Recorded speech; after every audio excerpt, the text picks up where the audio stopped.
L'investigation menée dans les vidéos précédentes à travers les sources imamites ainsi que les sources des opposants aux imams salawatullahi alayhim ont permis de conclure non pas à la mort de Fatima salawatullahi alayha, mais à son assassinat avec préméditation. Les sources utilisées furent nombreuses: Bihar al-Anwar, Kitab Sulaym ibn Qais, Kamil al-Ziyarat, Al-Ihtijaj, Awalim al-Ulum et bien d'autres encore.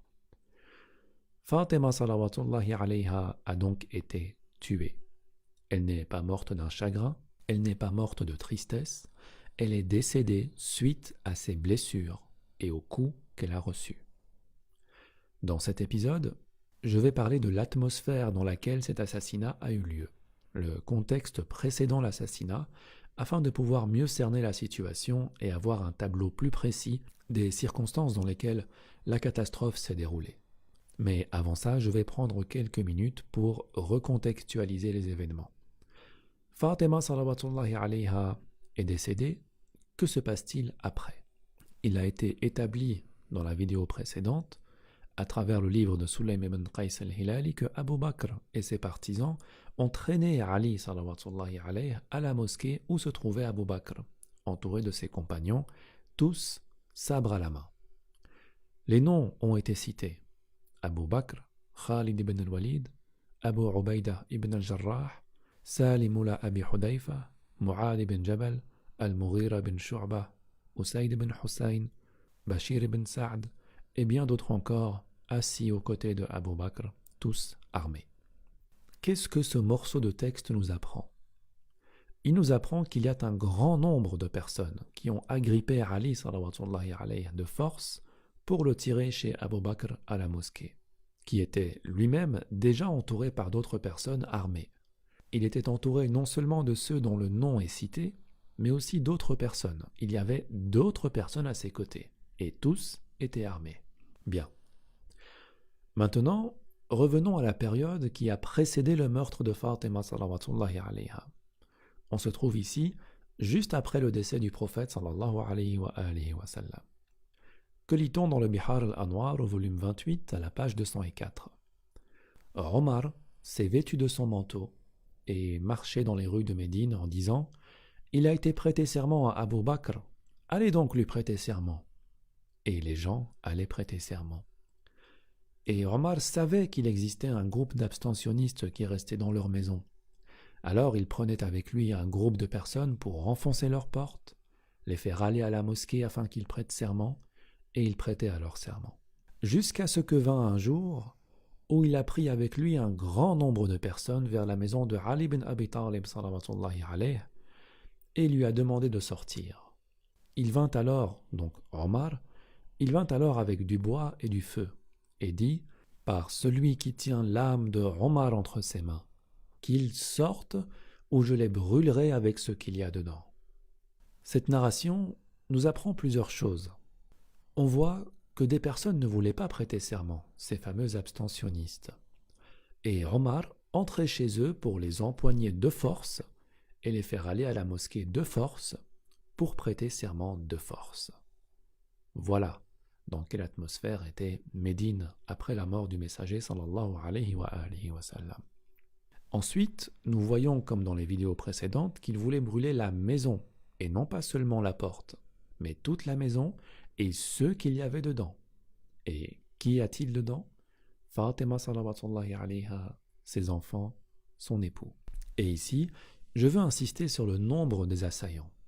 Il est dit qu'il y avait un grand nombre de personnes, pas juste une, deux ou 5 personnes, un grand nombre de personnes. Dans le même volume, à la page 286, et c'est Al-Bara qui raconte, un des compagnons de l'imam Ali sallallahu alayhi, et qui dit: je ne suis pas resté jusqu'à voir Abu Bakr et Omar et Abi Ubaida se mettre avec les gens de la Saqifa.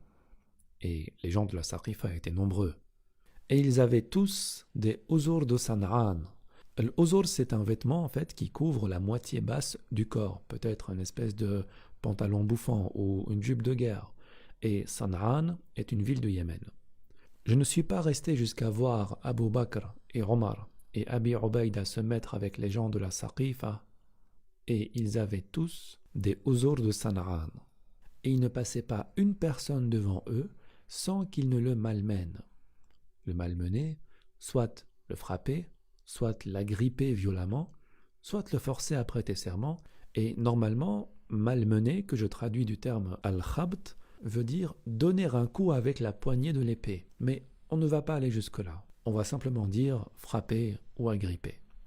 Donc, il terrorise clairement les passants.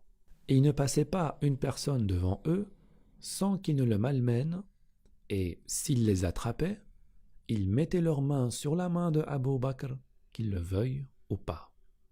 Et le narrateur continue en disant « Ma raison rejeta cela avec une grande désolation, une grande amertume. » Et on voit dans la suite de la narration qu'il se précipita vers la mosquée pour prévenir les Bani Hashim de cet événement. Il ne passait pas une personne devant eux sans qu'ils ne le malmènent. Et s'ils les attrapaient, ils mettaient leurs mains sur la main de Abu Bakr, qu'ils le veuillent ou pas. On parle là des notables de Médine, des personnes prestigieuses qui ont été pris d'assaut par la sauvagerie du clan de Abu Bakr, de Omar et des autres. Voilà dans quel contexte on se trouvait. Il est important de parler de contexte pour éclaircir le tableau, car beaucoup pensent que chacun était dans son coin, que l'atmosphère était calme et sereine, et que tout s'est fait de manière diplomatique. Mais il n'en est rien. La sauvagerie, la force, le sabre et la contrainte étaient les maîtres mots. C'est à travers ce comportement, le comportement des opposants à Ali sallallahu alayhi, que Médine a été terrorisée. Mu'jam Rijal al-Hadith, volume 19, page 203. Il y a 12 hommes qui ont refusé que Abu Bakr se mette à la place du prophète sallallahu alayhi wa sallam. Alors, Abu Bakr est descendu du minbar. Et lorsqu'arriva le jour du vendredi, Omar prit son sabre et dit que je n'entende pas un homme dire ce que celui-là a dit ou je lui frapperai la nuque. Et Omar n'était bien sûr pas le seul à brandir son sabre. Omar n'a jamais brandi son sabre seul. Il est connu à travers les livres d'histoire qu'il a fui à plusieurs reprises de plusieurs batailles, aussi bien dans nos textes que dans ceux des opposants. Il a fui à Khaybar, il a fui à Hunayn, il a fui à Uhud, etc. Toute sa vie, il n'a fait que fuir. Il n'existe pas un seul texte qui dit que Omar a tiré ne serait-ce qu'une seule flèche en direction de l'ennemi. Omar est comparable à ce genre de chien qui aboie, mais qui ne morde pas, sauf s'il est entouré d'autres chiens. Omar prit son sabre et a dit que je n'entende pas un homme dire ce que celui-là a dit, ou je lui frapperai la nuque. Ensuite, il partit lui, Salim, Ma'ad ibn Jabal et Abu Ubaïda en brandissant leurs sabres jusqu'à ce qu'ils sortirent de chez Abu Bakr et l'escortèrent sur le minbar. Vous voyez, c'est comme cela qu'a été répandu le soi-disant islam, par la peur, par la contrainte, par le sabre, par la menace, par le terrorisme. Voilà l'atmosphère de Médine après la mort du prophète sallallahu alayhi wa sallam. Une petite précision sur la narration que je viens de lire. As-Sirat al-Mustaqim ila Mustahaqqin al-Taqdim, volume numéro 2, page 82 et les suivantes. Un long hadith, je ne vais en lire que le principal. La narration cite d'abord les échanges et les débats qu'il y a eu entre Abu Bakr et les compagnons qui ont refusé de lui prêter serment, les 12 dont j'ai parlé tout à l'heure. Après avoir perdu le débat et perdu la face devant ceux qui ont participé à ce débat, il partit et s'enferma chez lui pendant 3 jours. Omar entra chez Abu Bakr pour le faire sortir de chez lui, et ensuite il a dit « Khalid est venu à eux et dit « Les Beni Hashim en ont bien tiré profit ». Il parle là de l'émirat, du califat, de l'imama. Et Salim vint avec 1000 hommes, et Ma'ad avec 1000 hommes, et ils allèrent vers la mosquée en brandissant leurs sabres, et Ali sallallahu alayhi était assis entre certains de ses compagnons, et Omar a dit « Si l'un de vous parle encore de ce dont vous avez parlé hier, je m'emparerai de ce qu'il y a dans ses yeux, c'est-à-dire je le tuerai. » Encore une narration à ce propos. Kitab al-Khisal de Cheikh Sadouk au volume numéro 2, page 128, chapitre numéro 12. Il s'agit encore une fois d'une narration qui décrit le débat qu'il y a eu entre les 12 hommes de parmi les Muhajirin et les Ansar et Abu Bakr et Omar à la mosquée, afin de leur prouver qu'ils n'ont aucun droit de se trouver sur le minbar. On trouve aussi dans cette narration la raison pour laquelle Ali sallallahu alayhi n'a pas repris sa place de force. Je ne vais pas la lire en entier car elle s'étale sur plusieurs pages. Je vais juste lire l'essentiel qui nous donnera un indice supplémentaire sur l'ambiance connue à l'époque post-prophétique. Nous nous trouvons là après le débat. Abu Bakr est sorti de la mosquée et est allé se réfugier chez lui. Et à la fin de cette narration, le rapporteur dit « Abu Bakr est resté chez lui durant 3 jours. Et au 3e jour, sont venus chez lui Omar ibn al-Khattab, Talha, Az-Zubayr, et ici il est écrit Zubayr, mais il s'agit d'une ambiguïté, sûrement une erreur de la part de l'éditeur ou du compilateur, et c'est sans doute par habitude de dire Talha ou Az-Zubayr parce qu'on les cite toujours ensemble, mais à l'époque, Az-Zubayr était encore du côté de Ali, sallallahu alayhi. Sont venus chez lui Omar ibn al-Khattab et Talha, et Az-Zubayr comme je viens de le dire, et Uthman ibn Affan, et Abdurrahman ibn Auf, et Sa'd ibn Abi Waqqas, et Abu Ubaïda ibn Jarrah, et avec chacun d'eux se trouvaient 10 hommes, tous brandissant leurs sabres. Ils l'ont sorti, donc ils ont sorti Abu Bakr, pour le ramener sur le minbar, et l'un d'eux a dit « Par Allah, si l'un de vous ose avoir un discours similaire à celui qu'il a eu, donc il y a 3 jours, nous lui ferons goûter à nos sabres. » Alors, tout le monde resta à sa place, et personne n'a parlé après cela. Voilà l'atmosphère de Médine. Voilà l'atmosphère des pieux prédécesseurs et des califes bien guidés. Voilà l'atmosphère dans laquelle a eu lieu la catastrophe de Fatima salawatullahi alayha. Et nous n'étions à ce moment-là pas très loin du moment où elle fit le vœu d'être enterrée en secret, de ne plus parler aux 2 criminels, de ne faire connaître sa tombe à personne. Et lorsque vous lirez ce débat, et je vais vous mettre le lien en description, vous vous rendrez compte qu'il s'agit d'un débat, en tout cas que les arguments qui sont mis en avant par les 12 hommes refusant de prêter serment à Abu Bakr sont des arguments totalement logiques, totalement théologiques. Il n'y a pas d'animosité. Et d'ailleurs, Abu Bakr s'est senti tellement mal qu'il a quitté le minbar et il est allé se réfugier chez lui, se cacher durant 3 jours. Durant 3 jours, Médine n'a pas aperçu l'ombre de Abu Bakr, jusqu'à ce que Omar et son armée vinrent le chercher pour le remettre de force sur le minbar. C'est-à-dire que même l'échange diplomatique et théologique n'était pas pris en compte. La dictature totalitaire. As-Sahih min Sirat al-Nabi al-A'zam. Il fait 35 volumes, un des livres d'histoire les plus complets chez nous. Au volume numéro 33, à la page 325, voilà ce qu'on peut lire. Un groupe de parmi les Bédouins entrèrent à Médine pour s'y ravitailler. Omar est venu à eux et les a interpellés en leur disant « Incitez et aidez les gens à prêter serment au calife du prophète, et ceux qui refusent, frappez-leur la tête et frappez-leur les côtes. » Qui étaient ces gens qui venaient se ravitailler? Des Arabes. Et les Arabes, les Bédouins, étaient les plus mécréants et les plus hypocrites selon le Coran. Nous le voyons à la sourate 9, verset 97. Les Bédouins sont plus endurcis dans leur impiété et dans leur hypocrisie, et les plus enclins à méconnaître les préceptes qu'Allah a révélés à son messager. Et Allah est omniscient et sage. Omar interpelle ces Bédouins en leur disant « Allez inciter les gens à prêter serment d'allégeance à Abu Bakr, et pour ceux qui ne veulent pas, frappez-leur la tête et les côtes. » Il rajoute, le narrateur rajoute « Par Allah, j'ai vu les Arabes se ceinturer et mettre les Uzur de San'an, et ils se sont emparés de bâtons, et ils sont sortis pour frapper les gens violemment, et sont venus avec eux, afin qu'ils prêtent serment contre leur gré. » Vous voyez l'ambiance, l'atmosphère? Des gens qui entourent Ali sallallahu alayhi et le mènent à la mosquée de force pour prêter serment, d'autres qui protègent Abu Bakr, armés pour le placer sur le minbar, d'autres qui viennent des régions voisines et qui se font persuader par Omar pour frapper les gens, d'autres parmi les gens de la Saqifa qui font barrage aux passants en les frappant et en forçant ceux qu'ils attrapent à prêter serment. L'utilisation de la force dans sa plus grande échelle. Voilà l'ambiance dans laquelle était Fatima salawatullahi alayha avant de mourir. Il se trouvait déjà dans une atmosphère chaotique, rien n'était en place. Et contrairement à ce que beaucoup pensent, ça ne s'est pas passé dans une ambiance démocratique, diplomatique, bon enfant. La sauvagerie à l'état pur.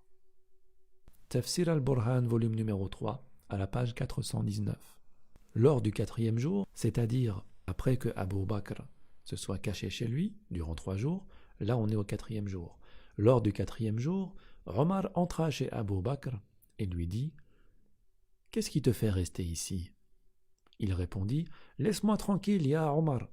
Tu as bien vu ce que les gens m'ont fait. » Et Othman est entré chez Abu Bakr avec 1000 hommes et a dit « Qu'est-ce qui vous empêche d'y accéder, c'est-à-dire au califat, à l'émirat?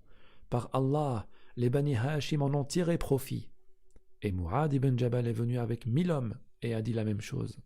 Et Salim est venu avec 1000 hommes et ils ne cessaient de se réunir jusqu'à ce qu'ils soient 4000 hommes. Et ils sont venus en brandissant leurs sabres et à leur tête Omar, jusqu'à ce qu'ils s'introduisent dans la mosquée du messager d'Allah sallallahu alayhi wa sallam, où se trouvait le prince des croyants sallallahu alayhi, avec quelques-uns de ses compagnons. Et Omar dit alors « Ô compagnons de Ali, si l'un d'entre vous prononce aujourd'hui ce qu'il a prononcé hier, ou il y a 3 jours, nous nous emparerons de son âme. » 4000 hommes. Voilà ce que représente une foule d'approximativement 4000 personnes. D'où vient ce chiffre? De ces bédouins qui ont été les plus mécréants et les plus hypocrites qui puissent exister, soudoyés et persuadés par Omar ibn al-Khattab. Un grand nombre de parmi ces hommes étaient des bédouins. Et cela est même relaté à travers les sources des opposants. Tarikh al-Tabari, volume numéro 2, pages 515 et 516. Abu Bakr ibn Muhammad al-Khuza'i m'a dit « Tout Aslam, qui est le nom du groupe des Bédouins, le nom de leur clan, tout Aslam est venu à un point où les routes de Médine étaient encombrées. Et il prêtait serment à Abu Bakr, et Omar disait « Je ne vois que Aslam, j'ai vu Aslam et j'ai senti la victoire. » Donc, le chiffre de 4000 personnes n'était pas anodin. Et Médine était très petite à cette époque, ce n'est pas la Médine que nous connaissons aujourd'hui. Et le fait qu'ils disent « j'ai vu Aslam et j'ai senti la victoire » est la preuve que les gens de Médine n'avaient pas prêté serment. Sinon, leur serment aurait suffi afin d'avoir la victoire. Là non, là c'est après que les Bédouins soient venus que Omar a senti la victoire. Ceux qui ont commencé à prêter serment à Abu Bakr sont ceux qui ont été soudoyés par Omar. Et je vous renvoie vers cette vidéo basée essentiellement sur les sources des opposants, afin de vous montrer dans quelles circonstances et dans quel contexte les gens ont prêté serment à Abu Bakr. Je vais conclure en vous citant quelques narrations, quelques indices, afin d'éclaircir ce qu'il s'est passé durant le rafle de sa maison. Awalim al-Ulum, lorsque le prophète sallallahu alayhi wa sallam mourut, il se passa ce qu'il se passa le jour où les gens ont fait éruption chez elle, et son cousin, le prince des croyants, sallallahu alayhi, sortit, et il fut attaqué par l'homme, et l'homme ici est Omar ibn al-Khattab, et il avorta complètement d'un enfant. Et c'était là la raison de sa maladie et de sa mort, sallallahu alayhi. Une autre narration, et la raison de son décès fut que Qunfud Mawla Omar la frappait avec la poignée de son sabre. Elle avorta de Muhsin alayhi salam et devint gravement malade, et il n'autorisa à personne de parmi ceux qui l'ont affligée d'entrer chez elle. Ceux qui ont été responsables de cette catastrophe, dans certaines narrations, il s'agit de Omar, dans d'autres d'Al-Mughira, dans d'autres de Qunfud, et dans d'autres de Khalid ibn al-Walid. Une autre narration, et ils ont regroupé Al-Jazl ou Al-Hatab. Al-Hatab, c'est du bois de chauffage, et Al-Jazl, c'est un autre type de bois qui prend feu très rapidement et qui reste enflammé durant plus longtemps. Et ils ont regroupé ces bois autour de la porte pour brûler la maison du prince des croyants, de Fatima, de Hassan, de Hussein, de Zainab, de Kulthum et de Fidda. Et la porte prit feu, et Fatima sallallahu alayha se manifesta à eux et leur parla de derrière la porte en disant « Malheur à toi, ya Omar! Quelle est cette impétuosité à l'encontre d'Allah et de son messager? Tu désires éradiquer sa progéniture et éteindre la lumière d'Allah alors qu'Allah parachève sa lumière ?» Et il fait la référence au verset « Ils veulent éteindre de leur bouche la lumière d'Allah alors qu'Allah parachèvera sa lumière en dépit de la version des mécréants. » Sourate 61, verset numéro 8. Et il lui répondit, « Ça suffit, ya Fatima, Mohammed n'est pas présent, pas plus que les anges ne viennent sous l'ordre et la réprimande d'Allah, et Ali n'est rien de plus qu'un être parmi les musulmans. Alors choisis, soit sa sortie vers l'allégeance à Abu Bakr, soit vous brûlerez tous. » Et elle dit en pleurs, « Seigneur Dieu, nous nous plaindrons de toi et du fait que la communauté nous ait repoussés, et qu'il nous ait interdit nos droits que tu nous as octroyés dans ton livre révélé à ton prophète envoyé. » Omar lui dit, « Éloigne-toi de la folie des femmes, ya Fatima. Allah n'est pas tel qu'il vous donnerait la prophétie et le califat. » Et le bois de la porte prit feu. Et Qunfud, qu'Allah le maudisse, entra sa main dans l'ouverture de la porte, et Omar la frappa sur son bras avec son fouet, qui s'enroula autour tel un bracelet noir. Et il enfonça la porte avec son pied qui écrasa son ventre, alors qu'elle était enceinte de Muhsin, de 6 mois. Et elle avorta de lui. Omar et Qunfud et Khalid ibn al-Walid pénétrèrent chez elle, et on la gifla, au point où sa boucle d'oreille s'arracha d'en dessous de son voile, et elle sanglotait en disant « Ô mon père, ô messager d'Allah, ta fille Fatima se fait accuser de mensonge, se fait frapper, et son enfant s'est fait tuer dans son ventre. » Jusqu'à ce que la narration dise « Et le prince des croyants, sallallahu alayhi, appela Fidda et lui dit « Ya Fidda, ta maîtresse, prends d'elle ce que les femmes prennent, c'est-à-dire occupe-toi d'elle telle une sage-femme s'occuperait d'un accouchement. Certes, elle est prise par les labeurs de l'accouchement à cause des coups et de l'écrasement de la porte. Certes, elle a avorté de Muhsin. » Et dans une autre narration, toujours dans le même livre, Omar regroupa plusieurs personnes d'entre les hypocrites, et il vint avec eux à la maison du prince des croyants, et ils trouvèrent sa porte verrouillée.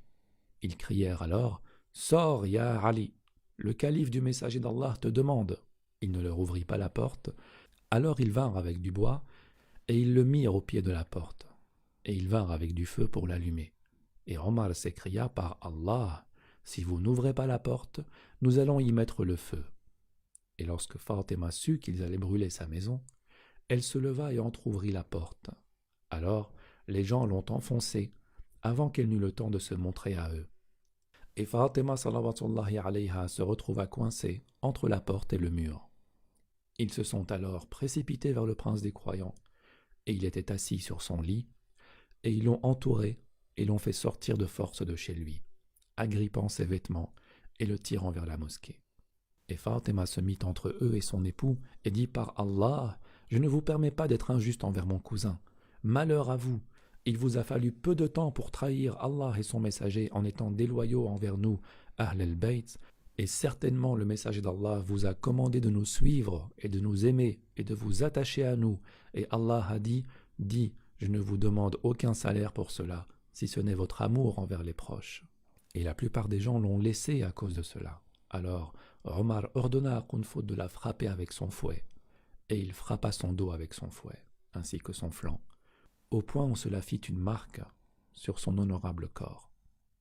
Et il s'agissait là du coup le plus puissant, causant la perte de son enfant, et le messager d'Allah sallallahu alayhi wa sallam l'avait appelé Muhsin. Et il s'agit là d'une tradition chez nous chiites, de nommer nos enfants avant qu'ils naissent.